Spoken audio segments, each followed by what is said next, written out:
जय श्री राम। आज की कहानी है पाप का फल। एक मांसाहारी परिवार था। परिवार का मुखिया रोज एक मुर्गे को हलाल करके खाता था। मुर्गा चीखता और वह टास भरता। उसके घर में 3 अबोध बच्चे थे। बड़ा करीब 4 वर्ष का था, दूसरा 2.5 वर्ष का, तीसरा गोद का बच्चा था।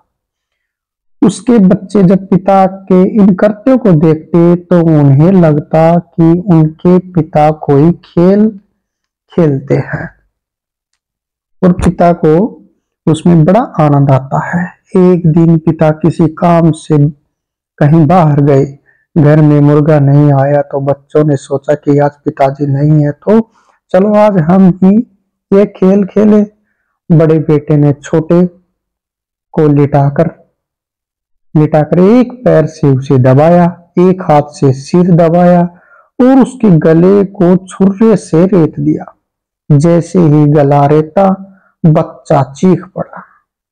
उसकी चीख की पुकार सुनकर यह भी घबरा कर भाग गया।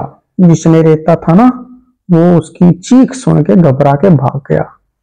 चीख की आवाज सुनी तो माँ जो अपने सबसे छोटे बेटे को टब में नहला रही थी, वह उसे वहीं छोड़कर आवाज की दिशा की ओर भागी। वो टब में उसको सबसे छोटे बच्चे को नहला रही थी, उसको छोड़ करके भागी। बेटे ने देखा माँ आ रही है और अब मुझे मारेगी, तो उसने अपना मानसिक संतुलन खो दिया और छत से कूदकर अपनी जान दे दी।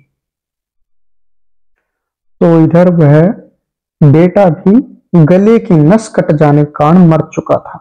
माँ अपने दोनों बेटों का हाल देखकर वही मूर्छित होकर गिर गई। काफी देर बाद जब माँ को होश आया तो याद आया कि वह छोटे बेटे को टब में नहलाता हुआ छोड़कर आई थी, मगर तब तक काफी समय गुजर चुका था। जब वह नीचे आई तो उसकी गोद का बालक टब में ही शांत हो चुका था। एक बच्चे से दूसरे, दूसरे से तीसरे, तीनों बच्चे मर गए। दोस्तों, ये है पाप का कहर। आदमी पाप करता तो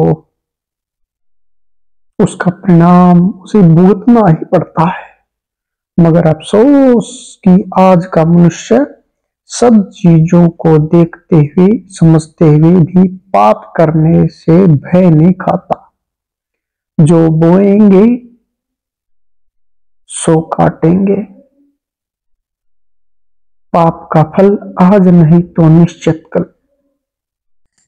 और वीडियोस देखने के लिए चैनल को लाइक, शेयर और सब्सक्राइब कीजिए। जय श्री राम।